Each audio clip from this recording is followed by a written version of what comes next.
am a true born Belizean. Tell them that we born there. Belize my home, my native land. Tell them that we born there. I want you people to understand. Tell them that we born there. I am proud to be a Belizean. Tell them that we born there. You're born there, you're born there. Tell them that we born there. You're born there, you're born there.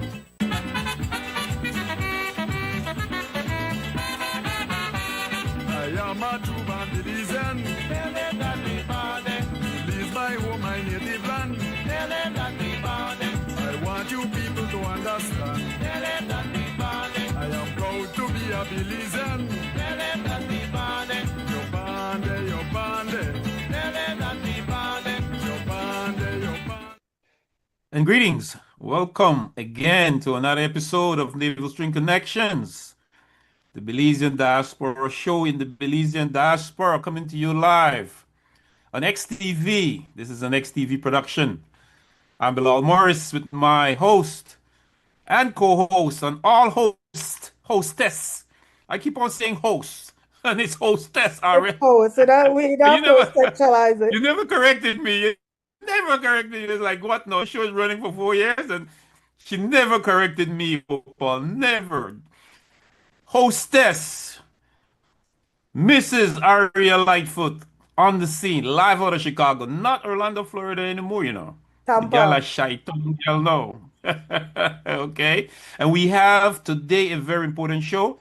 We have in our studios joining us live from Los Angeles herself, Opal Enriquez. And we'll hear all about this amazing lady, this Belizean lady in the diaspora. When Aria introduces her, but we want to tell you to invite one to tell one across these states where Belizeans live to join us and sort of get the vibes, the pulse of what is happening in the Belizean diaspora. We want to also invite you, the Belizean audience in Belize, right, to tell one, to listen to the XTV show. We want to say again, this is an XTV production. The man behind the control that makes all this possible is Harlan. And we want to also acknowledge our producer, Nur Muhammad, and you, the viewers, the listening audience. And so without any further ado, we'll turn you on to Aria, who will introduce our guest for today. Hi, good night, everyone. Welcome to Naval String Connections. My name is Aria Lightfoot. I'm here from Chicago, Florida. No, I haven't seen ice. And before I was in Tampa, not Orlando, Bilal. Very Ah, close to this, very close to this, an see? hour away. My bad. Tonight, our guest is Opal Enriquez. A lot of people already know Opal because she's been very involved in different projects and stuff in Belize. Um, Opal is doing some exciting things right now in Belize with the young people. She has a literacy drive going on. And I'll let Opal, of course, introduce herself and tell us a little bit more. But Opal, this show named Naval String Connections, right? I'm going to dig into your navel string just now. You need to tell us about your navel string to Belize. Oh my goodness, that depends. How much time do you have and how deep do you want to go? Because, you know, them We roots. start at birth till, are you Belizean American or American Belizean? I am Belizean American, born and raised in Belize. Went to St. Ignatius Primary when I was about 12. So, we moved here to California, and my family did the migration the way a lot of families do to the United States. My sister came first, and then my mom, and then all the rest of us kind of followed and just, created that life here in California. And the rest is history. We've been here ever since. But even though I have lived in the United States for basically my high school Opal, years will to not make my you get to it, that the brief summary of growing up in Belize. oh my goodness. You need to tell us, okay, you're Ghana Nations, right? Mhm. My parents, my mom went to Nations and my brother started Nations. So I wasn't old enough before they Belmopan. But question is, tell us a little Mhm. bit about what you remember growing up as a young person in Belize? Like, what was it like? What part of Belize you grew up? What part of the city? My goodness, we started back up in Road, just like, a lot of our Belizeans from Southside. And my childhood was amazing. I mean, I just remember great friends. I remember great food. I remember being a part of a very supportive family. My uncle, fun fact, right, is Silas Caetano, who is one of the forefathers of the United Democratic Party. And I remember going in his Land Rover with him to all of his political rounds because he was a senator in the party. And I think that's where I was first introduced to my passion for service, Okay. because I just watched him break ground and really engage with people on such a level of concern and impact that I said I wanted to be just like my uncle when I grew up.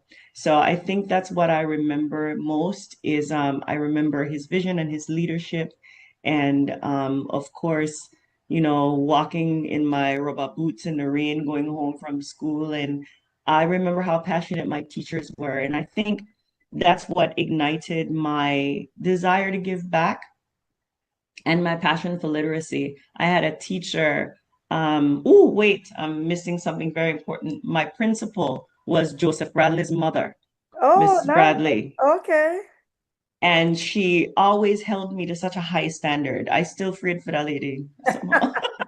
But, but she held me to such a high standard. And I remember when I was in standard 4, she came to me and she said, "Do you know you've been first in your class for all these years and now you're fourth? That's unacceptable."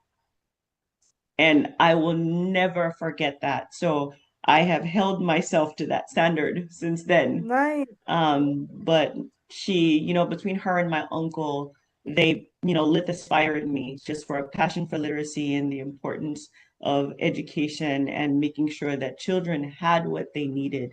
Because even though, I did come from Southside Belize, I needed for nothing.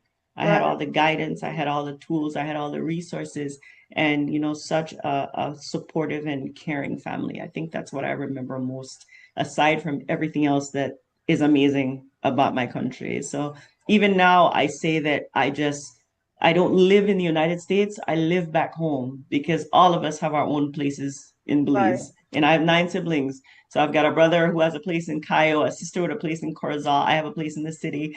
So we just work here. We just go to school here. We live in Belize still. What was it like when you first moved to the United States? Because I'm pretty sure leaving your friends behind might have been a little bit tough, and going into a new culture, school system. How was that experience for you when you moved to the US?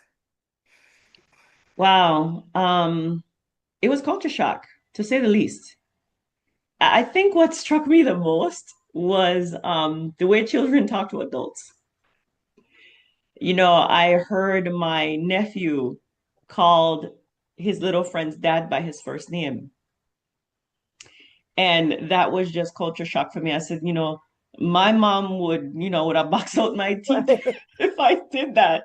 So there was just that respect that we grew up with, those values, those core values and core beliefs that we grew up with, that were just different. And I think I grew up very sheltered. We have a very close-knit family. And I noticed that the children had so many liberties here. And we couldn't play in the street. Yeah. Even though, we lived in a good neighborhood, we still were not allowed to just run outside and stay outside and play in the street till it was dark, Right. like we did back home. So a lot of cultural differences, even though my family did their very best to maintain, our cultures and our beliefs from back home within the household. When you stepped outside, you're just Black. Right. You're another African American, and whatever benefits and stigmas that came with that, that suddenly became a part of your life. So it took a lot of adjustment. And to be honest with you, Aria, I'm still adjusting. Yeah. I'm glad that you raised that because um, a lot of people don't really speak about how people are perceived. While in Belize, we kind of engage people based on who their family is or whatever. In America, a lot of engagement or stereotypes happen based on race. It starts there before somebody even says anything further. So that's a very good point. So tell us, okay, you moved to the US. Tell us a little bit about who you are, like what you did in the US and how you became involved in Belize. It started with a dare. It started with a dare. I was here and I've always been, an artist at heart. So I studied dance. I danced professionally for many years. Another fun fact, I was a backup dancer for Ashanti and Missy Elliott and Wyclef Jean. Oh, really? So, So I probably saw you on stage because I've been to Awesome. Ashanti's concert. yeah, you probably did. Yeah. Yeah, so I went to Hamilton High School, Academy of Music. So I was very much in the performing arts where I learned dance and choreography and I studied theater. So I toured, I danced at Lula Washington Dance Theater, which is one of the most famous dance schools here in Southern California, and really honed that craft.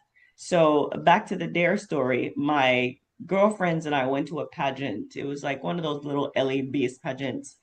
And we were there, we were giggling and hanging out. And the next year it was time for them to have the pageant again. And they, behind my back, sent the recruiter to my house. So I came home from school and this man was in the living room talking to my mom. And my girlfriends were in my bedroom, just, the key, Giggles. key. And I'm like, what's going on? And they're like, we put you in a pageant. And I was like, oh, okay, well, you want to stay right now and win.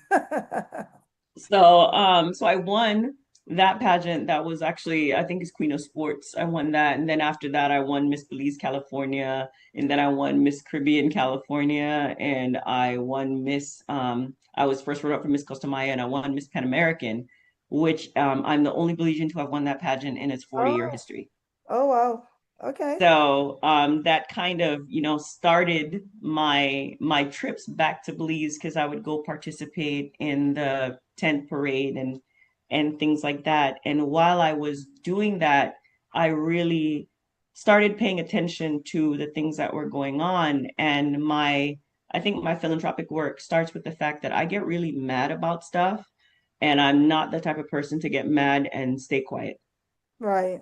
So I'm very solution oriented. And so I started seeing disparities in certain areas. And before I, go on Facebook or go on social, I chose to use my platform. And, of course, I went back to Belize. I choreographed Costa Maya. I actually brought Miss Universe Belize back to Belize after 10 years. Um, and, with doing that and being in so many different environments, I started noticing that, there are children who did not have the same advantages as other children. Right. And during the pandemic, I started sending barrels of food back to Belize, just to help out, just to do something. And it also started my skincare line at Opal's Glow. I've been making my own skincare products for years, but I wanted to do something to stimulate the Belize economy. So I flew down, I used my badge as a healthcare professional. I've also 25 years as a neonatal and pediatric respiratory therapist. I did go to school and studied that. So I used my badge to get on a plane because they were only allowing, frontline workers to fly. And I came down to Belize and I went up the highway to Placencia and I bought all the coconut oil from all the kids who were on the road selling. Oh, nice. Okay. Just, because I knew that $20 that I gave them would feed their family through that Right. pandemic. Right. Without a And then I went and I bought I think 40 or 50 pounds of cacao from San Felipe and I started making chocolate body butter. And let me tell And, you, I did get one of your products in LA the year before last, and it was excellent. But I tried to order again, but I couldn't find the website, by the way. Um, Opalsglow.com. yeah, some reason I couldn't, maybe I didn't remember it, but I tried to Yeah. order it again because I thought it was a good product. Yeah, I Oh, even have thank your I even you. have yours here, Oprah. What you gave me, Okay. you need that right here, right here on my this is my studio. I said this is Oprah, this is Opal right here. And you know, it was Thank you for Joseph that. Bradley who recommended it Yeah, because, very good, very good. yeah, because Yeah, I've my been son suffers with eczema and stuff like that. So I really appreciated your product. It was a good product. You know, Thank you. yeah, Thank you so much. It's a passion project. Like I said, I wanted to find a concrete way to give back to Belize and create that exchange where the people who make it or people who make the cacao have one of their own to sell to. right, And my goal for that is to get that in stores here, not just to make it available in Belize and it's, there to be ordered. And right, sometimes I participate in some of the events that go on, like the trade shows that happen in Belize. But, I want to be that person that travels with BTB to different shows and with Bell Trade, to share what it is that we make, but also have the product available here in the United States because it's 100% natural and it's us, yeah. Have you back home in connected Belize, with we the, don't need all of these chemicals. yeah, We have you have everything rooted and grown on the soil. So I want to share that, that part of our culture with the rest of the world. have you connected with the local chamber, the Belize Chamber of Commerce and Industry in Belize? No, you know what? I haven't. I It's think I good. need to spend more time talking to you guys because Yeah. I'm not in touch with those interest groups as And yet. they've existed for over 100 years in Belize, and they do a lot of promotions with the MSME, and a lot of businesses even that go into Belize connect with them. So we've always partnered with them to do different stuff. So I think they're a good connect. Miss Kim Aikman is uh, CEO, president. I don't remember what the title is, but she or this girl, Yoshabel Tus, I think. She is a contact. You really should reach out to them. Just giving that little. I think Belize has a lot of very intelligent people, right? And I always mention that whenever you step outside Belize and given an opportunity, you see Belizeans just shine. So tell us Mhm. a little bit about what you're doing right now. What's your project right now? My project right now is the Belize Literacy Enhancement Project. It's something that we started, I think we launched in January of 2023 with our first reading room, which is at Wesley Upper School in Mesopotamia. And that's a part of a women's group that I participated in. I'm the first Belizean to participate in the Dorothy Irene Height Global Leadership Academy, which is a part of the International Black Women's Public Policy Institute. I know that's a lot of words, but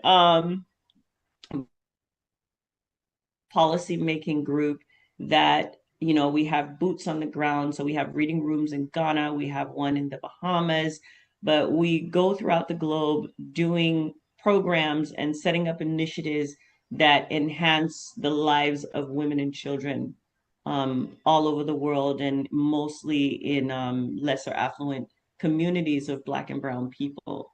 So I was connected through my mentor and joined the academy. And once I saw the Reading Room Initiative, I said, you know what, we need this in Belize. Because that very year, the students from another school in Belize, in one of the more affluent schools, won the world robotics competition. Yes, yeah. And less than 3 miles away, these kids don't have Wi-Fi, they don't have computers. Their teachers need laptops to do their work. And the disparities should not be that dramatic. They For shouldn't being so be close to each other. That's a very, for the proximity, right? It should not be that type of disparity. So again, I got upset and I said, let me do something about it. how And big is this so organization? I know you said It's worldwide. You know what the impact and membership is? I'm sorry, repeat the question. The organization that you said is Black and Brown. You go into different countries of the world. How big is the organization and how many countries are impacted? Oh, wow. We have about, I think to date, we probably have about 400 members. Okay. And we have programs in Ghana, in South Africa, in Haiti, in the Bahamas, and of course now in Belize. And I think they're taking on a few more countries this year in Barbados as well, and Bermuda. Okay. So throughout, Africa and the Caribbean, and I myself, I've made contact with people in Honduras and in Guatemala. So we're really trying to expand the programs that we have. So those are the impacted countries as of now. Uh, And now the director or the president is doing the first Black Women's Embassy, Ah, and that's going to be in DC. So that's their big project that they're working on. okay. When is that? When is the anticipated opening of that embassy? We don't know yet. Okay. So There's no it's in launch the date pipeline. as well. Pardon? It's in the pipeline. It's in the pipeline, and they're already, gathering the players Yeah. and raising the money to be able to build that center. So I was, I came in as one of the founding members, the first 100 women to Wow. donate to that project. So that's really Congrats. exciting. Congrats. It I is. want to Yeah. inject more into that little literacy program you did there. It was what, at Little Belize? Um, Yes, it had to be yeah, a little that was Belize. very amazing. I mean, that was like breaking ground because I haven't seen anything like that before, where you had two different schools, one in the United States and one in Belize, coming across We shores actually sharing had two in technology. Belize. There was how We many of them? had two Two? in Belize Yeah. and one in the United States. And I Our watched first it project was at live while it was Wesley. going on. I never did attend, but I watched it while it was being broadcasted, and it was very, very interesting. And I think we need to see more like that come aboard. So, what's the future for that? Are you going to expand that, as you said, to like different schools? Yeah. And Yeah, we're opening our second center now at Eden SDA Primary School in Santa Elena. And what makes Eden special? First of all, I do have to say, I did not approach Eden, they approached me. They saw the news clip for the work that we did at Wesley, and I got an email from Eden saying, we really are interested in your project. What do we have to do in order to gain your interest? So I went to Eden, and the children, as you can see in the video, they gave us, myself and Mayor Earl Trapp, who is going to be one of our partners, they gave us this beautiful welcome. The children sang for us, and my heart just melted. But what makes Eden also special is that Eden is one of the very few schools right now that's making a conscious effort to integrate children on the spectrum into their regular curriculum. Right. And I think And that's as a their mother of issue, an right? autistic child, I have a 17-year-old nonverbal autistic son. Okay. I know the benefits that he has from being in the United States. He goes to a private school, he gets all of his therapies. There's the Special Olympics. There are all these programs that are available to him here. And autism in Belize is still very, very new. So we want, as a part of our literacy project, in addition to the STEM program, in addition to giving them, computers, I just sent three more boxes of supplies. They arrived this week with materials and manipulatives for the teachers, computers for the students, and also books for the children to read. But we're also moving into having a sensory area Oh, for nice. the children of the on the spectrum Yeah. that are going to be attending that school, so they have a chance to regulate. So we're really excited about That's that project, amazing. and we're looking to break ground in January. Oh, yeah, I'm wow. big on that project because I got a grandson, my first grandson, who is autistic, nonverbal. Really?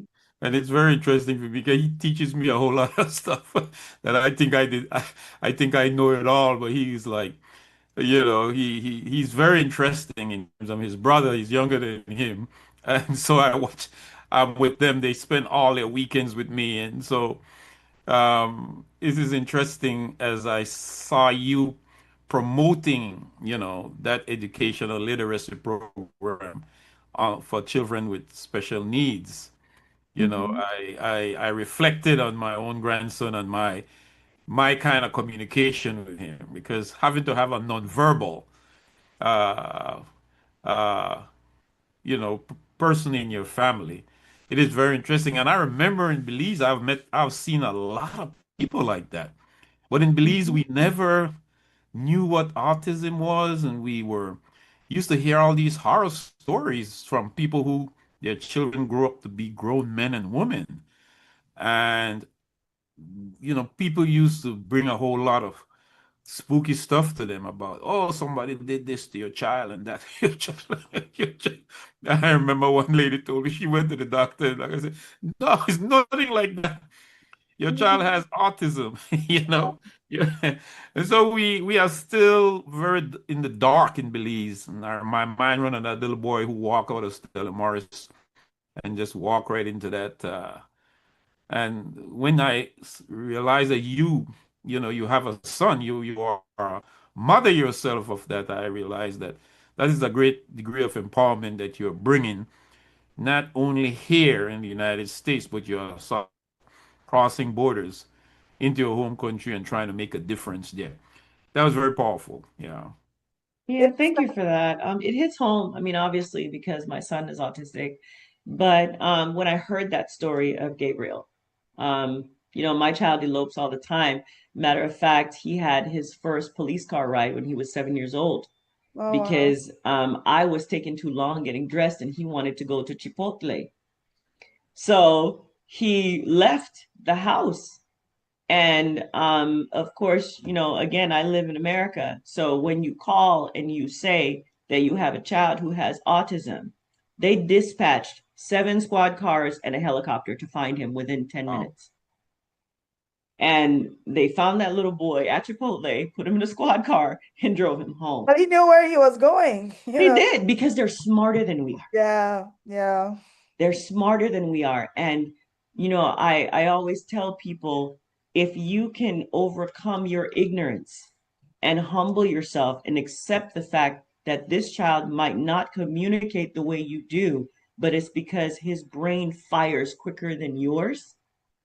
See, that's the transition or the pivot that I think the average mind doesn't make. I'm very careful with what I teach my son because he will watch me do something one time and execute the entire process to perfection. That's just his savant. And every child on the spectrum, there's something inside of them that once you unlock it, you've got brilliance. Yeah. And what we also don't know, two things. One is that there are a lot of adults walking around with issues that were completely undiagnosed. Indeed. And also that I give Belize a lot of credit because Belize, to a certain degree, is run like Smurf Village. We do That's not, actually a good you know. right? You have Johnny the cook, you have Ronnie the mechanic, you have Jason the fisherman, but we focus on what it is that you're good at. We Uh, regard you because of your strengths. that's true. It's a small village. It is. You know, Compared Mm-hmm. to the as an world, it's a educator, village. I taught a lot. I teach a lot of special ed kids. I mean, I teach from magnet to honors, and children that are severe mild, right? They speak. Mm-hmm. They Mm-hmm. look normal, but I could tell in the classroom, two of them are in there out of 25, and you ask your principal, why you do this? That child needs to be in. No, says no. They speak, they can think. We want them to. And I learn how the pedagogy of how to educate a child like that. And sometimes I've worked in areas where all of them are on the spectrum, but they look Mm-hmm. quite normal. They speak and everything, but it's a whole different way of teaching them. And Mm-hmm. you're so right. There's a lot of people walking around in Belize. lot of children that is not tested that Mm-hmm. they look normal, but they're on the spectrum. But our educational system goes on and just practices and just, oh, that's okay. And being an educator myself, have to work with special children in the special education programs. It's a whole different thing, and you have to test them. You'll never know.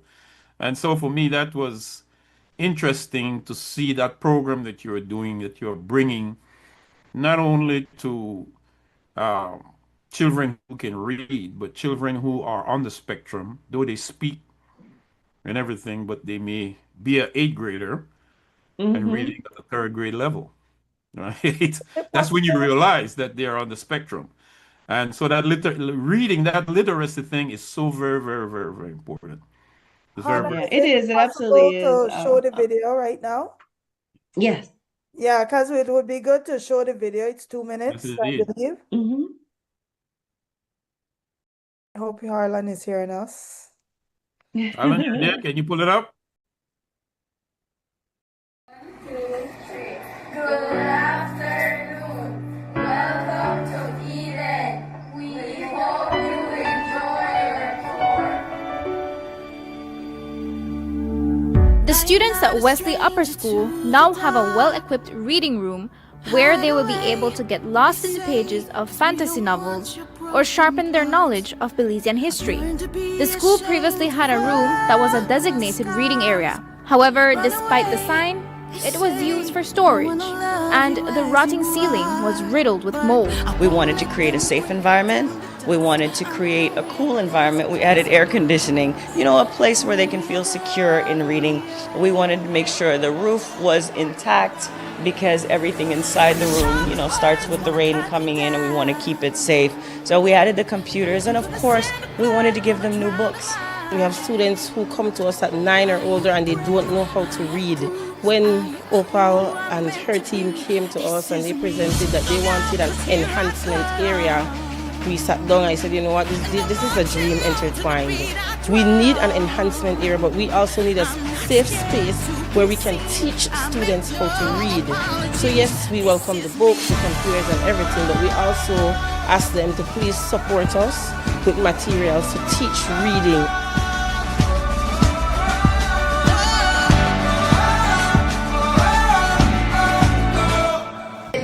Reading has too many benefits to mention all here, but I'll leave you with my favorite. The dinosaurs didn't read, and now they are extinct. You want to be extinct? Go read a book today. When the sharpest words wanna cut me down, I'm gonna send the blood, gonna drown them out.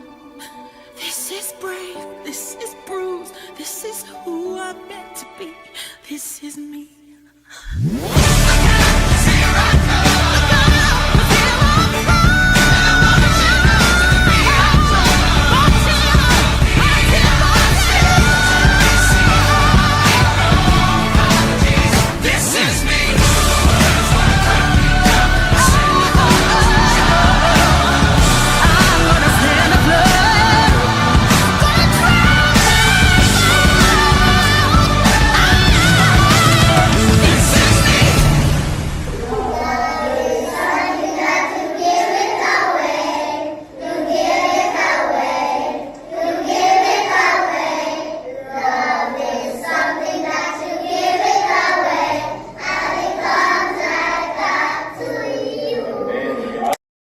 With the Links Incorporated, Okay. which is another boots on the ground women's organization that's nationwide, and they actually do amazing work throughout the globe as well. They recently built a school in Jamaica.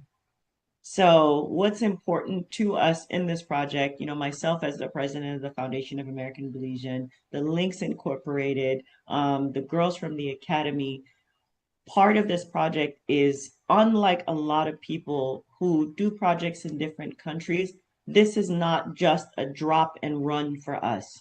We have a sustainability program where every 6 months and the beginning of every school year, we check in with our principals. We ask them what books the children want to read. We ask them if their computers are working, if the AC's functional. Like right now, we got an order from Wesley, their floor needs to be redone. So we don't just we check with them to make sure that their numbers are improving, because statistically we want nomenclature, we want tangible evidence that the work that we're doing is making a difference. Right. So we just don't just set the program up, and I think that's why it takes so much time to do it, because we want to make sure we have a faculty that's dedicated to run that facility as well. So the school has to assign a dedicated teacher to run the reading room. And they have that over at Wesley, and they've already hired somebody over at Eden to be that person, because we do check in with them regularly. And going back to what you said, Bilal, our World Literacy Day event, that was the first annual. We're going to be doing that every year, where we have the children from here in the United States and the children in Belize and wherever else we're going to take the program read together and share information about their favorite books and their hobbies, and have that cultural exchange that the children just really valued. I wish I had that when I was in primary school. I think it's an amazing project. How many kids at Wesley and how many kids at Eden would you say are being impacted by this program? For Wesley, and shout out to the principal of Wesley, Nicole Middleton. She is outstanding. The entire school. So I think that school has about 400 students. What Nicole does is she rotates her classes through the reading room. Okay.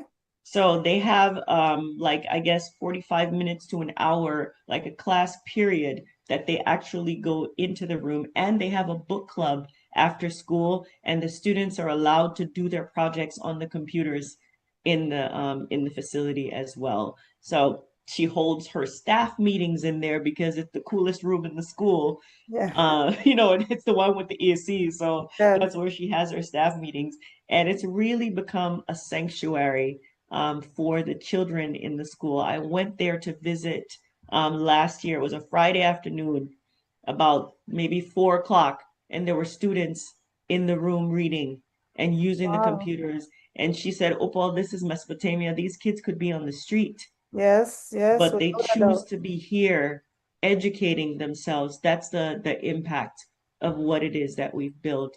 And in terms of Eden, we're in the demolition stage in Eden right now. So while we're sending them supplies and equipment to teach in their regular classes, their facility is about to be rebuilt and revamped the way we did over at Wesley. So we are 100% looking for donors. Go to fabzn.org.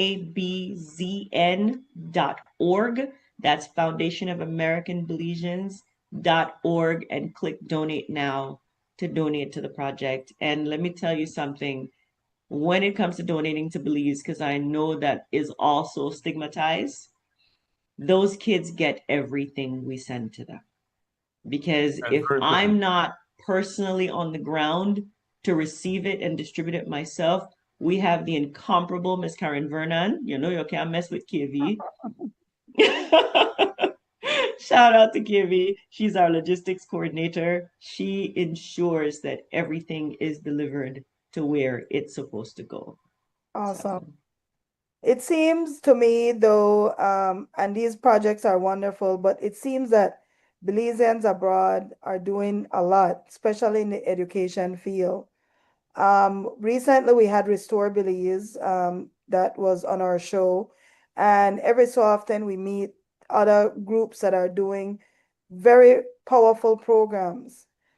Do you guys partner with other people when you're doing these types of programs that are on the ground? You know what I mean? And I know what you mean when you say people sometimes are worried about donations, right? But my mom used to always say, you shouldn't worry about what somebody does with your donation, as long as when you donated it with the right heart. It's up to them to make sure that they do the right stuff with it. So if I donate a thing, I have no problem donating. But I'm just asking on your perspective, how difficult is it to get these things on the ground or to even organize it? I know you're very organized, obviously. You guys are building an embassy. But outside of that, how do you find getting things on the ground or getting things moving? Because you're using We actually friends, have right? a Friends and family, and I'm assuming that's your network. You know what? No, honestly, it's getting things on the ground for us. We use shout out to Belize Queen Freight, Okay, who have partnered with us for a while, in allowing us to ship our items at a deep discount. But okay, what's great about having the links incorporated on board now is not only are they gathering materials and, you know, collaborating with us on events and fundraisers, but they're also paying for the shipping as well for the items that they send. And once the items reach the ground, as I mentioned, I have a one-stop logistics coordinator. So we're able to log everything that's sent. And what we would love is, support from customs in right, terms of the tariffs. I know that there are programs where if you send something for purpose of education, those tariffs and custom fees can be waived. right. So, I those think are you things have we to. want to put in place, but has it been a challenge for us immensely? I will say no. The Okay, last time we did our event, we all flew down and just each brought an extra box or giant suitcase of items, and we were able to clear that right. with Wesley. So I have not faced any immense challenges, but this project at Eden is a little bigger than the last one. So I would love for that to go as smoothly as possible. So if anybody's listening who could assist, we would definitely appreciate that. I know the Diaspora Ministry said they had a program. Yeah, I think they have some. It's called They have an education group here where the ambassador runs. And I Right. thought that was one of the things that they were supposed to do, help with kind of logistics with getting things through customs and stuff like that. And I think this, like, I was talking to you off camera, regarding coming up with a diaspora policy because we've seen it, right, Bilal? We've seen Yeah. so many efforts, and most of the time the issue that I feel like people face is customs. Hey, they're trying, most of the people are doing this through their own goodwill or doing it with they're not collecting a salary, they're not making profit.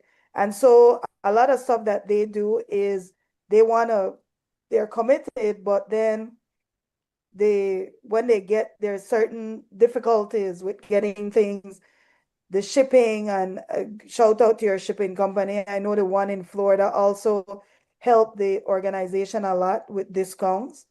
But Mhm. wow, wouldn't it be great if the government would, and this is just me throwing out ideas, wouldn't it be great if the government had a shipping like once a month?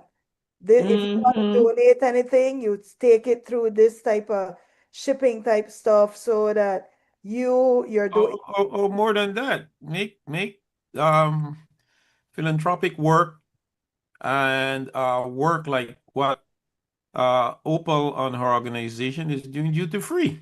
Just like I think when a Belizean is moving home, they make all the household items duty free. I think Duty Hmm. free, a but you have to policy pay should the be shipping too, right? waive these things, Hmm. waive, because Uh, then that is contributing to the development of the country. I cannot understand why up to now we Hmm. are getting some crazy stuff hearing from customs how they're stealing things out of people's stuff and uh Hmm.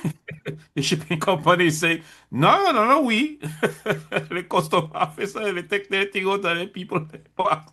I mean it's like crazy, why up to now you're having Right. additional things that are happening with Belizeans abroad shipping things, and especially those Belizeans abroad, like your organization, Opal, that these things supposed to be duty free.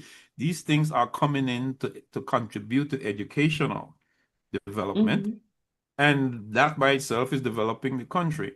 So I think that the Ministry of Tourism and Diaspora Relations, being that diaspora relations is attached to tourism, should move forward and have Belizeans like yourselves who are making significant contribution to the development of Belize through these programs. You're at work, you're doing this thing.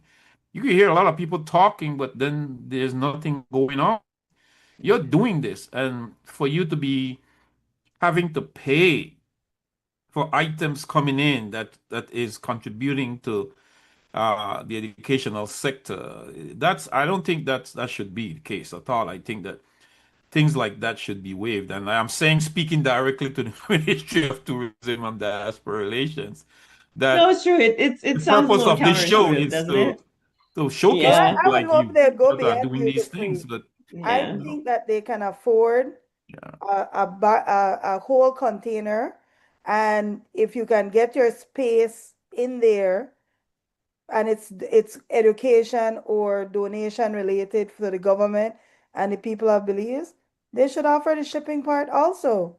I think it would be minimal to do it compared to getting a loan, or, for example, if they had to do what Opal is doing, buy the computer, take care of this group of kids that many times are ignored. Um, Mm-hmm. I have a friend okay, who does deaf translation. She's Mm-hmm. American. What she's found, like for example, Stella Maris, she's like in Belize, what she's found is if they don't know to deal with a kid, in other words, if they have some special abilities or some type of disability, they're just putting all these kids together. And some of these kids don't belong there. Some of these kids, it's just that they might be deaf, but being deaf doesn't mean that you can't understand, you can't be an engineer, you can't be a scientist. And Mm-hmm. I think in a way this is important. I think what Opal is talking about, because I have a first cousin who is autistic, and my aunt moved to the US for a little while, and she was so happy because she said that was the first time in his life that he got the opportunity to go to school, learn a skill. They meet friends, they do activities together. Right. You know, in Belize, sometimes they keep them at home. They don't want them in school because they Mm-hmm. see those kids as disruptive, or they don't recognize that these kids need attention or some special education. The sensory part of it, which Tampa, before I left, they just built a sensory park for kids with sensory issues. Mm-hmm. Listen, that place, I mean, I take my kids there, but they love it because it's touch and feel, and they Mm-hmm. learn and stuff, and even regular kids. And I hate the word regular and normal because I really think Mm-hmm. that don't really exist, but even kids Mm-hmm. that we consider regular and normal, they don't learn the same. Boys have a tendency to learn more with their hands and engaging, and women Mm-hmm. tend to communicate. So women learn better with communicating with each other, and that's on a social level, right? Mm-hmm. So all I'm saying is that she was telling me a story about this little girl. She was deaf. Her family didn't know how to communicate with her. They never taught her sign language, and the little girl was frustrated. They had the little girl tied up so she couldn't go anywhere, and they kept beating her because she's frustrated. Now, my friend, she was like basically aghast. I don't know. She couldn't believe that that is how they were treating this little girl who kept running away. But the reason she's running away, my friend was telling me, is because she's deaf, but she has her full senses. She knows what's going on, and they're treating her like she is, you understand what I like, almost like an animal, like she doesn't know what's going on. So she said she had to quite ignorant. Yeah. counsel a Mm-hmm. family and tell them that they need to go learn to teach her sign language and learn how to communicate with their child. And it's not Belize only, because HBO actually has a whole documentary about how people used to dump their kids in these special schools because they were deaf and they could Mm-hmm. communicate with them. And a lot of them ended up getting abused because they didn't know how to communicate back to their parents.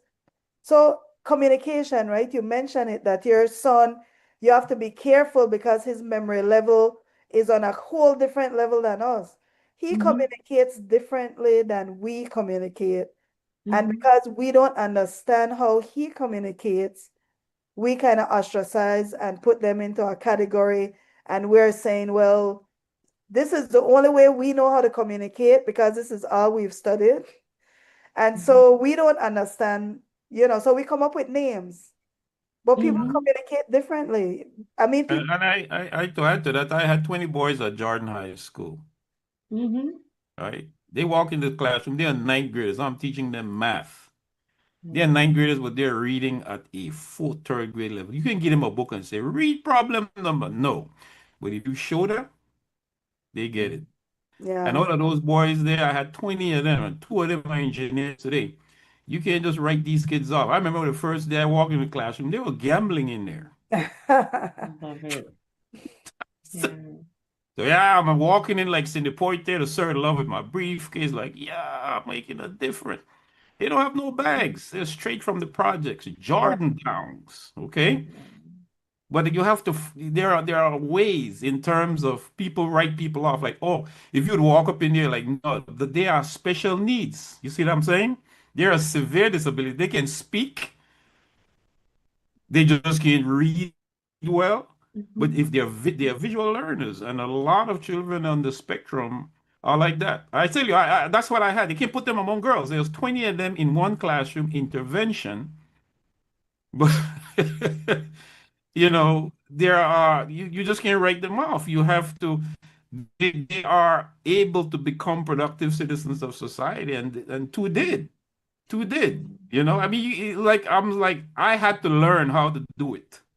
I had to learn from gang intervention and all of that. They sell drugs at night. They got bullets up in them. You know, they, No, it's true. they, I've broken it down to what I call the three C's: yeah, commitment, compassion, and communication. yeah, Because we always say the word special needs. We're all special. We all have needs. That's true. And I mean, how many times do you find what we call a neurotypical individual who don't say anything to them before they get their first cup of coffee?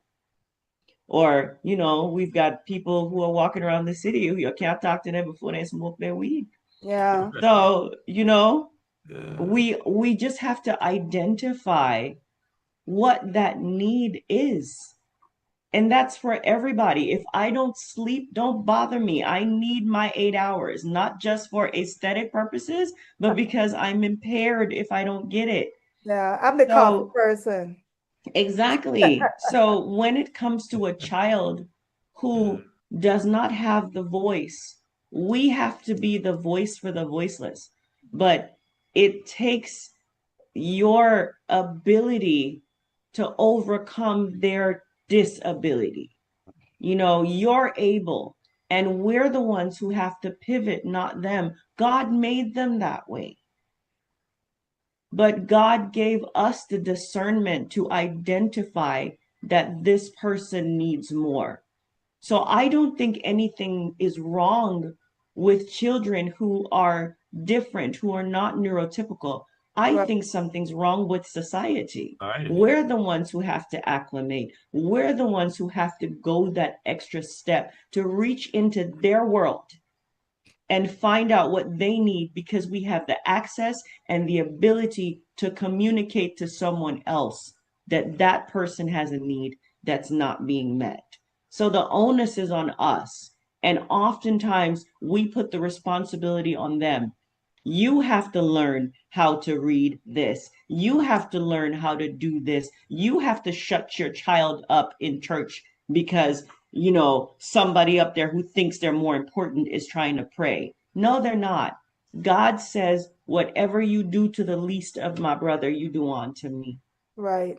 So we have to understand that we have different abilities, and we have to leverage those abilities to make somebody else able You know, in any way we can. I like how you said that because what we've seen in society of recent is that thanks to social media, you can see that there's a lot of people who what we consider normal, everybody doesn't have the same thinking patterns. They don't understand things the same way. They view the world through different lens. We've seen recently with the radicalization of young white men or boys who have been going on social media and they're becoming radicalized. The same things that they used to accuse the Muslim young men of, we see now happening to the young white men. So that tells you that even talking to somebody we consider normal, the way how they process information, it can become dangerous, right? That they are processing the same information as you and me, and I might find it funny, another person might take it seriously, but then you have the extreme where somebody wants to go and harm others. You know how there's you want to help others, other people see that differently. Somebody comes to you and I feel like information is great and dangerous at the same time, right? 100%. And the thing is, we are not filtering it. So we are just, it's raw information out there. The algorithms that are out there is now becoming almost like a radicalization tool because, you know, the more you tune into things on social media, the more of that information keeps flooding into your brain. That Mm-hmm. Oh, again, that's the same thing they say about the gangsters, you know, African right. American gangsters. Oh, they're radicalized, right? They're terrorists. They put them on the Homeland Security, put them on Yeah. the But terrorists. but when we talk about the You spectrum, I know, think, I'm here. I walk in a classroom with 20 of them, right, face to Yeah. face. A guy walks into this classroom and said, "Do you know who you're dealing with right here?" I said, "He said, come here. You need to come to my gang intervention workshops." I said, "What is that, bro?" He said, "I'm telling you, you need to come because that is who you're dealing with in here." But we were fine, you know, because I learned how to read. I didn't write them off. I didn't say, "Man, I'm not going to mess with them no more." And we were fine. The first, you know, gambling became a warm up. You know, Mm-hmm. when I broke it up and let them sit down, they were like, "Man, that ain't," you know, they use the N word, man, and that ain't no math. You know? Mm-hmm. But but I later think, on, one of them Bilal, raised their hand and said, "No, yeah, I know that's probability." I said, "There you go, man." So that's gonna be a warm up, right? And you got to find ways of how to, you know, they beat on the desk like, hey, there's some computers right there. Okay, GarageBand is on that. Okay, I'm gonna teach you all how to make beats, right? And that's you find ways, man. You got to, you can't write them off. And that's the same thing with any child that is on the spectrum. but I think we're all on the You have to spectrum. find ways of how I to. agree. I I agree think with you, everybody's Aria. on I the think I spectrum. think I we're don't all on the think there's no spectrum. perfect person. And I think Mm-hmm. what it is that and I think I read that somewhere where the same issues that I raised before, everybody falls within a spectrum. You will Mm-hmm. not find two adults thinking and being the same person. So you might be within what a range of what they consider you're within this range, but some people are just outside that range. Some people are Mm-hmm. geniuses and not within the range either. Well, I And tell there's you, a that crowd there spectrum, was geniuses because they taught me street math. right? Yeah. But it You goes know, back to I've exactly never what I was learned to saying, add and Bilal. subtract a certain Congratulations kind to of way, and they you. showed me applied math. You understand? Exactly. We write them off, and they are some of the most brilliant people because they can't read, right? So you will write them Right. off. Right? And there are other ways in which you can teach them. They will learn differently. You know what I mean? Mm-hmm. But we write them off. Yeah, no, the crowd there. Belize is very bad at writing off its students, right? Yeah. A student is not academically inclined. They don't even know if the child is on some kind of autistic spectrum or have some kind of disability, right? Maybe mild or severe. Oh yeah, put in, he don't say, put on over there. You know, I hear teachers say, "I didn't leave one there on good fit, but clean the street to be drained, man." But Yeah, and the thing is though, that's the thing is harsh, even the drain man is valuable though. Even the drain Exactly. man is necessary. That we need that Amen. drain clean, otherwise in Yes. hurricane time we're in Yeah. trouble. You see what I'm So saying? Yeah. again, we have to destigmatize. Yeah, We have yeah. to destigmatize and leverage skill sets and Yes. celebrate people for the strengths that they have Yeah. and not just denigrate them because of their weaknesses. And that's why I celebrate I vocational think that's training, what's important. You had the commitment, the communication, and the compassion to teach that gang intervention class because a lot of times it's not even a cognitive impairment. It's something that's going on at home that's Yes. causing a Go that's look at the Emotional. IEP. Go exacerbating look at the an IEP of issue them. that lay dormant. So we don't know what the reason is that this child is not performing optimally. But So it you imagine takes you somebody who have an cares enough to IEP. reach in and find out and see if they can help. You Yeah. have an So I IEP where commend you your for mom is teaching on your crack, gangbangers. They and needed you, you yeah, and you're there for them. So that's great. yeah. And you're so right, Oprah, because the background, when you look at the IEP, are like, mom is on crack, dad is in jail. There you go. And you can't blame that child. But They're supposed, we quick for say this one what list pick me. Yes. right? And I watch Belize news all the And time. Belize have All the that. time. And I see these mothers of these gangbangers saying nothing wrong with my son and this and that and da da da da. And I'm like, No sweetheart, when my intervention. son was first Yeah. diagnosed with autism, I will never forget that day. He was 2 years old, and I went to the psychologist at UCLA, she foo foo, and she says to me, "Your child is autistic," and I said, "My child can't be autistic. He's Belizean." Oh my.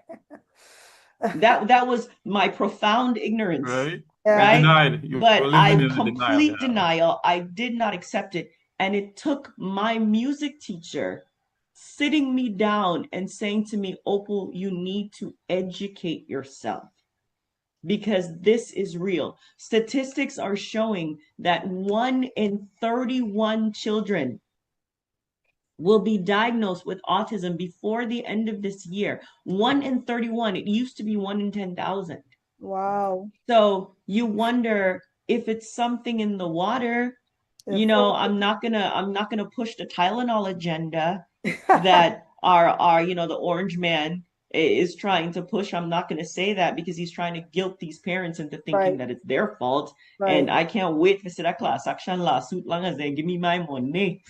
Oh, but 30 bucks. I but got $38 recently from Meta. right? That's how I know. But seriously, the statistics are 1 in 31 children are now being diagnosed That's with autism. crazy. That's So crazy. clearly this is real. It's not something we can run from anymore. And we're very excited to be putting that sensory area in Belize. I don't know that it's going to be the first And of its Belize kind, included. When you call that but statistics, it's ARIA, I necessary. mean, Opal, you have to remember that Belize is included in that statistic, you hear? Yeah. And I even think Yeah. Belize is doing I don't think Belize is doing diagnosis, right? As most of these kids are undiagnosed. I mean, outside of autism, you have a lot of kids suffering from post-traumatic stress disorder, especially on the south side. So we're not diagnosing our children. And it's important, and I love the fact that Opal came here and raised I mean, outside of what she's doing, she's raising a very important issue because we cannot sit back anymore and just watch our children die indiscriminately. You know, a 2-year-old got shot last week.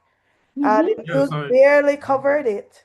You know, we're covering gangsters and love triangles and a lot of stuff, but a 2-year-old got shot last week. And that was an important thing. That's an innocent child You know, who and does to not speak to that, control their yeah, families and stuff. And they're exposed. These kids are exposed. They're seeing stuff. I understand even in certain areas where the gang issue is so bad, some of the kids are passing dead bodies, peeping and Mm-hmm. seeing these things oh, they happening. see so many acts of violence every day. Yeah, Belize Mm-hmm. and has we're not, become, that's yeah. the conversation instead of prolonging a love triangle. That's a conversation that we need to be having. That Right. each one of Opal, these people have children. in that literacy program, as Aria raised that point, I want to ask you, while you were doing that cross-culture pollination there with the literacy program, did you identify any of the students in Belize in Wesley Upper School that was impacted in some kind of way by the violent cultures that they come from on the south side? You know, I'm glad you brought that up because honestly, one of the most important part of this platform is we promote ourselves as creating safe spaces. Right. So when you walk through this door, it's a sanctuary and you can claim sanctuary. Whatever it is that's outside here that's impacting you negatively, it's not so much that we don't want to know and we don't want to hear about it, but we want you to not think about it. Right. So that is a safe area for children to just come in and lose Very themselves. important. In books, it was something that Shine said when he was our keynote speaker. He was able to explore the world through books because that was the access that he had. So when I went to Wesley another time to visit, there were these little boys who were on the computer looking through Google Maps. That's cool. And I was like, where are you now? He was like, I'm in New York City. Now, I don't know that that child's family is ever going to have the resources and the means to take that boy to New York City. But because of something that we made available to him, he was able to virtually be in New York City. So to answer your question directly, you know, I've gone all around the mulberry bush, but we know that these kids are impacted by what goes on outside of that space. And you're creating We that safe want space them for them. to suspend that Yeah. reality and use their imagination to explore something that makes them happy. And I think Excellent that's a therapy. goal that we're Oh, accomplishing, that's an excellent and we're more therapy. than happy to continue doing it. And Awesome. what other okay, so the next thing you're working on is a sensory type environment for the school in San Ignacio, right? It's Mm-hmm. Eden School. So what's next, Opa? Like what is, because you're a busybody, right? You are a busybody. So tell us like what's next for you? What other projects are you working on? Goodness, other than the skincare line, which you know, we have some new products that are coming out. So right now I'll give you the drop, the secret. I'm working on a women's intimate care Okay. line. Okay. You know, for the skincare line, just So you because want to build one new generation of kids. yeah, hey, we gotta populate the earth, right? So we're working on that just because I'm big on the self-care platform. Yes. And I think a lot of women need to know the importance of caring for themselves properly. Especially And some that's, of our young women in Belize. I think it's very important yeah. for them to start having self-esteem, body conscious type stuff because outside of violence, a lot of our young girls are suffering from harassment at a young age, you know, Mm-hmm. especially depending on how quickly they develop. And then they don't have the mother or the you know the influence to teach them how to do things the right way. So that's awesome. And she's a big, Yeah, it's important. I mean, let's be honest, the vinegar and lime not a true. Right. I watched So that video. Oh my God. I saw that video and I'm like, what the heck is happening here? Yeah, yeah. And the stereotypes yeah, keep pushing. developing. They push all these ideas. That's not true, you're right. And maybe some of them need to go see a doctor, right? exactly, exactly. And you So, know, you know, we want something that's all natural, chemical free, just like Right. the rest of the line, to Yeah. be able to provide, you know, women of all ages Yeah. just that extra layer of confidence. Yeah. So that's one and it's thing just, that it's just I'm quietly in my lab working on right Okay. now. uh, And, you know, outside of that, we really want to take this literacy project all over the country of Belize. Okay. So just like Eden reached out to us saying that this is what they wanted for their school, if there is, I think somebody from Biscayne, Elise Vernon, mentioned that she would be interested in something like that. The projects take time and they take a lot of money. And I Right. see, oh, Lotto, I get next again. But when I see the things that the ministries are funding, it's not like they don't have money. It's not like they don't issue funds for different projects, Right. because I have hesitations. I have members of my diaspora community who say, I don't want to donate anything. Belizeans have money. They have money for what they want to have money for. The governments give money to the For projects what and they the want to interests that have they money want to have for. money for. But when it comes to enhancing literacy and creating, long-term changes in the lives of these children. I mean, these kids at these rural and lesser affluent schools are your next lawyers, they are your next doctors, they are your next politicians. We just have to let them know that the resources are available for them to continue to achieve those dreams. So, the destigmatization of inaccessibility and the inability to live your dreams because you don't have the things that you need, so you automatically feel like you're failing. I really want to continue to try to take that away and not just do it in two schools, not just do it in two districts. We want to go to as many areas in the nation where we feel that they're not receiving the same privileges that the school down the street Opal, is getting. for your diaspora friends that say Belizeans have money for what they want, I just Mhm. want to challenge them and say, listen, I get that, but it still takes a village to raise a child, right? And what Absolutely. you're doing is, you can't, people always say it's the parents' responsibility. I get that also, but there's a lot of kids who have irresponsible parents. That is not ever the kid's fault. That is not the kid's fault. A kid is not here because they asked to be here. A kid does not control an adult. And so Mm-hmm. you can't say, well, you might want them, because when you as a village decide not to help raise a child, and I get it right from Black Panther, right? The saying that Mm-hmm.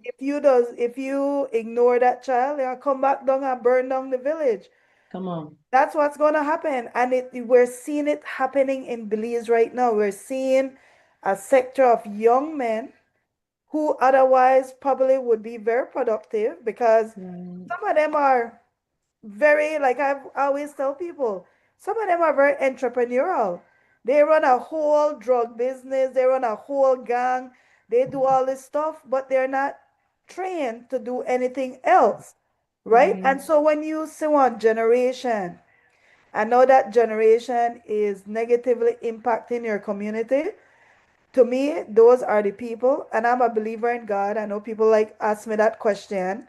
I'm just not big on religion, because I feel like religion distract people from Jesus' work, right? So Mm-hmm. what happened? People drive past in communities, forgot our church.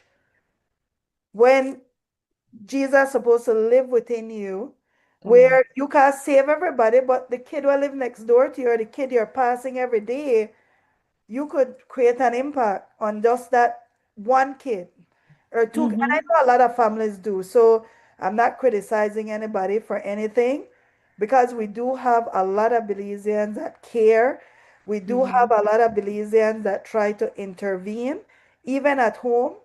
Um, but we need to start, we as Belizeans, I don't vote, but we as Belizeans, we need to start electing leaders who care about Belizeans. Because Mm-hmm. what I've seen over and over, and I always say this, right? For open or Airbnb that Belize, I always use this example. You have to follow all kind of strict rules and stuff. Why? Mm-hmm. Even the states, you don't have to do all of that. If you have only space and you are put it on Airbnb, Airbnb don't care. They allow you for do it. But the Right. government, I believe, have decided to insert themselves into Airbnb. Why? Because they're catering to foreigners. But when it comes to the average Belizean, we have to deal with one landlord. One landlord could treat the average Belizean like anything.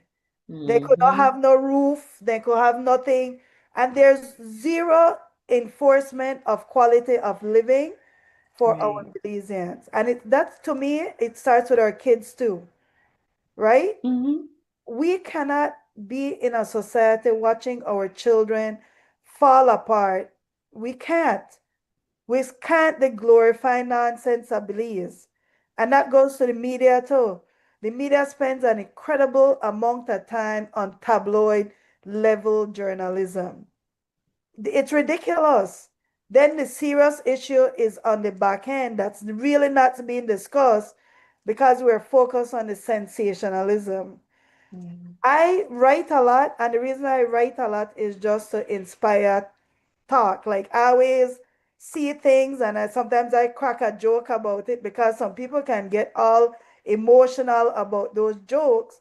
But I always tell people it's a way for reflect of how to me comedy is the best way to reflect on how ridiculous we're at. We're so ridiculous.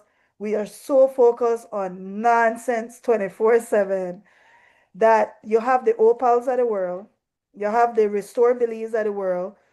I could call one list of people that are within their own area. They're donating to medical, they're donating to, different aspects of beliefs. They're trying to make a difference. You have Belizeans at home that are trying to create ways that Belizeans who are sick they're trying to figure ways for them to do things, right? But it not change until we start electing our leaders to reflect that. 100%. And I raise this again, second week I raise it, I apologize. But if your leader accept a $200,000 vehicle and willing for go paint that blue for drive wrong Belize, right? Instead of telling that donor, listen, I don't need that vehicle because I have a vehicle. But I do know that the kids in my neighborhood don't have a library, they don't have a safe space. Why not take that $200,000 and go build that instead?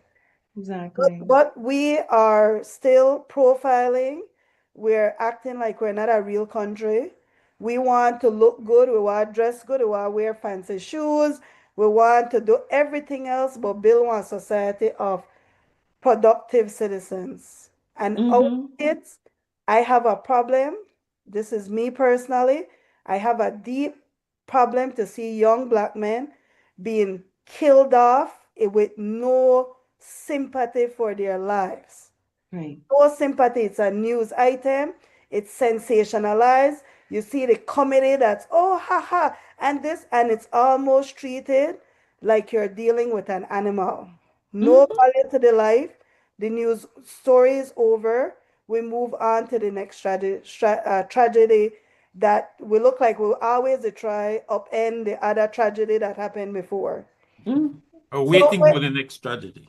Or waiting for the and next, that's or why celebrating the next tragedy, or exploiting. Like I think I blogged about this recently about I wish the news stations in Belize will stop sticking microphones in the faces of crying mothers. Yes. When they're picking just How dead. you feel? How you feel? How you feel? Are you serious? Yeah, how you feel? Can you respect this woman? Can you not traumatize her any Right. further? It's irresponsible. Yeah. Or stop filming girls fighting. Yep. And putting it on the news. I always wonder, was the person holding the iPhone filming the fight strong enough to stop it? Yeah. You know, can we please stop robbing the children of their innocence? Yes. And exploiting the devastation of our people and making this completely socially acceptable to a point we're supposed to be desensitized to it. Right. Yeah. You're traumatizing society even more. And you're exactly right, Aria. It's a trash level, just very shallow way of journalistic documentation. Yeah. I think it's irresponsible. There's no We've got to do better. We witness a week of murder after murder after murder, including a child, or a child got shot. There's no therapist that they interview and say, hey, how is society being impacted about this? Hey, how about go interview some change agent that is an expert and say, how do we change a narrative? How do we? No, it's literally just jokes and And sensational. they are not also covering the positive stories in the society. Right. Just to Not sell enough. newspapers Definitely not and enough. get ratings. You know how many positive stories. As I'm a Like writer, I this, always like put it this is up there. a I always positive try to story. put a glass in front of these dirty glass that the Belizean media is always putting there. I pull stuff Exactly. in and I put something that is positive because we are just so concentrating and on this negative stuff. And in Belizean society, there's a lot of positive stories to cover. A journalist Right. myself, I know. I I used wish to they would lead with positive. Lead with I used to positive. write for Mandala and I used to find so much positive. When you got all of this happening over here, okay, yes, the crime. Over there is like five more better positive stories that you can cover that people would like to read about. You Yeah. Yeah. just bombard the Belizean people with all this crime and negative stuff. And when you really check it out, it only represents at least about 2% of what is really going on in the country. It does. And Yeah. No, you're 98% absolutely of what is right. going on in the country is positive things, but the media ain't there. The yeah, Hmm. media is not there in Belize covering those things. But on a softer note, Opal, you're gonna have to try. You have to tell me, but why is it that we can't have another beauty queen besides Sarita Acosta come near the top five of Miss Universe? Right? Because I hear Why? you Let are me tell big you, time into this I had pageant. a chance to work Opal, with I've had a chance to work you with are a Bella, queen with yourself. You our won current so many queen. of them. But I think Yeah, Harlot's I've smell had us a chance to work with for us to go Bella, to break, right? Zabani, Right? and All I right. think, and we say this every year, right? This is gonna be the one. We say it every year. But Where you going I with that, have man? had a chance to work with Bella, and I will say that that young lady is absolutely outstanding in every respect. She really is. There is a humility and a sincerity and a level of communication skill that is notable. I don't know if you heard that speech that she gave at Yes, I her did. grand uncle's ceremony. But the young lady, she's talented, she's passionate about Belize. She wants to become that politician who genuinely does the impact But we work had a and lot make of a that difference. though. Opal, I So We want I had to in ask the would you love a last to very see tough five that. Miss So question. kudos Universe. to the organization Right, and big up to beautiful Bella. Belizean I woman, want but to they see her still go can't come far. in the top five of Miss Universe. Why? No, but I think, and I don't know if this is true, Opal, but please tell me if it's true. I Hmm. just feel like Miss Universe, after they switch owners, right? And it went to Trump and now it went to some other organization. It really became about followers. Like I feel like Hmm. it's based on if you win, you come from a country of 10 million people, the rate of people who purchase within that demographics is very high. And so it's the US keeps winning because the US have the economy. And now you these big countries, and I feel like no, you won't see another small country win because Nigeria have money now. They're one of the richer You begin to African sound like states. a critic when I asked that question. I just asked Oprah. I mean, as Opal, Opal, my bad. You have the same kind of pronunciation like Oprah, the Give legendary me your African money. If I had her money, I wouldn't mind you calling me by her name. no kidding. But I asked a friend of mine that, and he was a person of intellect. And he said, Sarita me just lucky. I don't think she was. I think I back beg to then it differ. was a. I I tell think him, back man, then no, it was man. a No, man. purer contest. I think corporations have taken over one lot of pure type of events. And so now it's all about money. It's all about your following. You notice they tell you go like this page and go do this, and it's all about following. It's like Yeah. Shark Tank. You ever watch Shark Tank? I Mhm. love that show. Okay, so you notice, and I always tell people, you know what, that the formula for make Shark Tank sponsor you? You Hmm. have to go in there with a customer base already intact because they're Hmm. trying to reach your, if you go in there, unless your idea is so unique, Hmm. they know they are make money. I know that area, but explain Listen, to me. Let me give you Costa guys the top pageant five tea, paradigm. right? Let me Let give you him the give $1 it, million Give me that. out, pageant Bilal. secret, He's giving out. right? Okay, go ahead. Let me drop it. Let me drop the secret, and I'm I want gonna to get it for ruin this Wopal. for a lot of pageant lovers. So there's my disclaimer. I'm sorry. I'm gonna take the joy away from you. But here's the secret about pageants. I always tell my girls when I'm training them or when I'm working with them, you very well might be the best contestant on that stage. But one, you're competing against the best of the best. Every country sent who they thought was the best representative for their country that year. That's why they call it the Olympics of Beauty. Right. But your being the best has nothing to do with winning. Winning any type of large scale competition is very corporate, it's very political, and it's really all about what they feel would be the best Most beneficial. person with the most marketability.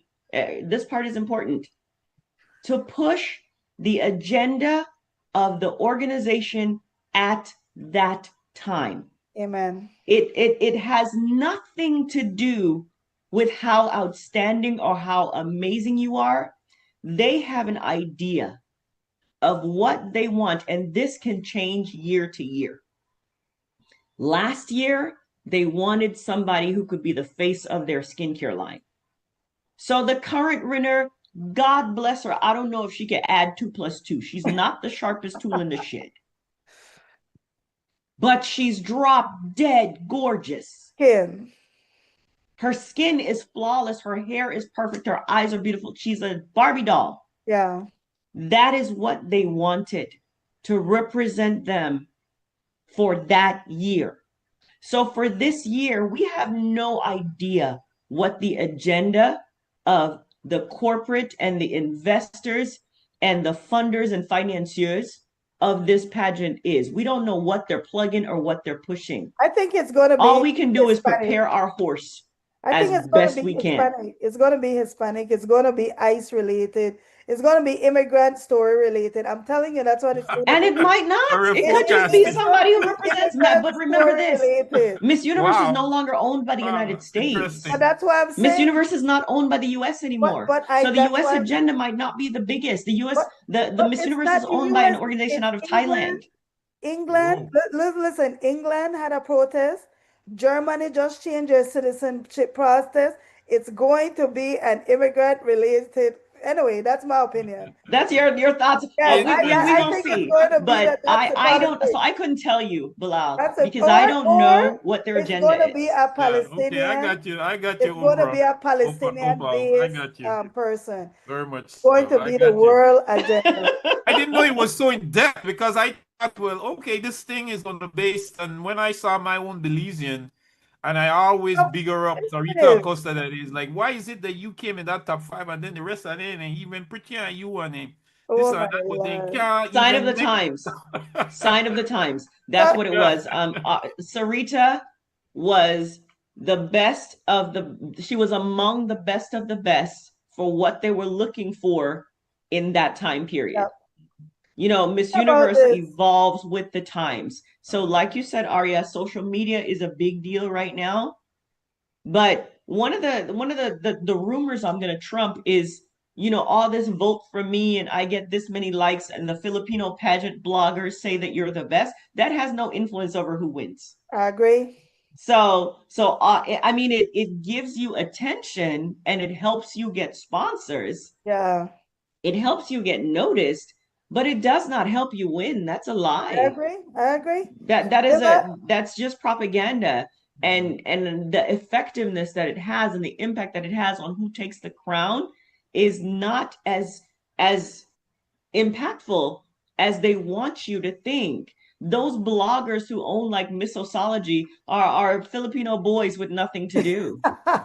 But Bilal, I want to put this out there because Opal is big in this, right? Yeah, that's why I asked her. Rihanna is a That is billion. one of the topics. Yeah, But Bilal, Yeah. Rihanna is a billionaire, not because of the music she sings. She's a right. billionaire because she got into the beauty industry. Likewise, Kim Kardashian. Likewise, Exactly. what's his sister name? Jenner, can't remember her name. She's Yeah. also a billionaire. So to understand the beauty industry, it is a multi-billion dollar industry, and you Is have it to pay. racial too? I Is don't it think racially it's You driven? know what? No, I'm going to say it's not racially Whiteness charged because one of as the the biggest best? black brands, Shea Moisture, yeah. bought out by a white company. Wow, see, You know, that's Like crazy. DT. so But we gotta no, wrap it's up, not guys. We racially gotta wrap motivated. up. We gotta wrap Beauty up. is beauty. Yeah. Beauty is beauty. Yep. And people want to hone it, they want to leverage it, and men are visual. So as Yep. long as men remain visual, women are going to spend billions of dollars on trying to look I good. love that. Or take the guy's money so he can spend Or so millions he of can make dollars so he sure can she look looks good. good. So I agree with you, Aria. The Yeah. beauty industry is definitely one of the highest profit generators. It is. And It when we really think is. about a pageant like Miss Universe, this is supposed to represent the paramount And of that's a what beauty lesson, and I'm is. happy you do that because that's a lesson that Belizeans It's need a to powerful understand global thing, though. It's so going powerfully in. globally. I mean, Yeah. it Yeah. touches the mind of so many young women. Miss Universe drives this whole beauty thing. But And it's funny, it's you all are business. explaining to me that there are more than just the beauty that has the political and all of that plays out. That's amazing to see how judges are using those things to pick their their Yeah, next. it's But about we social gotta wrap up. I'm relevance. sure that Harlan is going nuts because we're 5 minutes over the We are time. 5 minutes over time. I Ah, thought he wanted us to go sorry. to break. I said, man, Yeah, this conversation was so good. We are going to break. I was just yeah. Yeah, well, such a good conversation. Thank you guys. We have a couple of fundraisers that we're working on putting out for the diaspora community.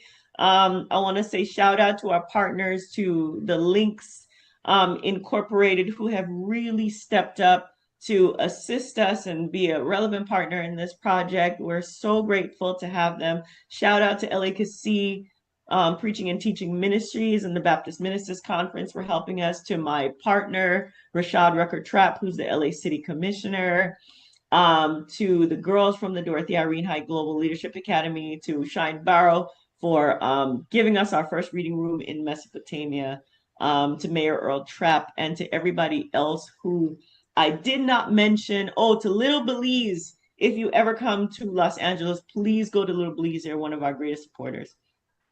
It's a great please. project. We're excited about it. If you want to donate, go to fabzn.org and click donate now, or give us a call at 818-658-6509. That's 818-658-6509, or you could reach me on Facebook or WhatsApp, and we would be happy to hear from you if you want to donate a book, a computer, or we're looking for people to donate labor to do the construction. Benny's, if you want to give us some lumber and some paint, we'll take it. Ministry of Education, we need your support. Diaspora, tourism, everybody. It's for the kids. And because it's for the kids, it's for the country. Amen. Thank you So so thank much you, for joining Aria. us, Thank you, Opal. Bilal. Thank you, Muz. Thank you for joining us tonight. Please donate to this cause. It's affecting and impacting kids who are Belize's future. Thank you, Creme Radio and XTV. Harlan, who is our engineer in the background. Nouri Mohammed, who is the producer of the show, and for giving the diaspora the platform. We have to really big up XTV. They were pioneers in this, and they've given me and Bilal this platform for a few years now. So thank you, Opal, and I hope to hear more from you. Bilal? Definitely. Definitely. Yes, We'll be for talking sure. offline about all the Yeah. groups that you told me We gotta about. have So. part two of Oprah because there's still a lot of unanswered questions that is here. You want to know about the beauty She sent her industry now? topic list there, and we haven't finished. So we have to bring you back for part two. I want to thank you, Opal. Thank you for coming on and accepting the invitation. And we want to say to our viewers across the Belizean diaspora, all over the world, the UK, the Caribbean, Africa, wherever a Belizean is residing, we want to say tell one to tell one about Navel String Connection. And again, we want to say thank you for watching. Good night. Good night.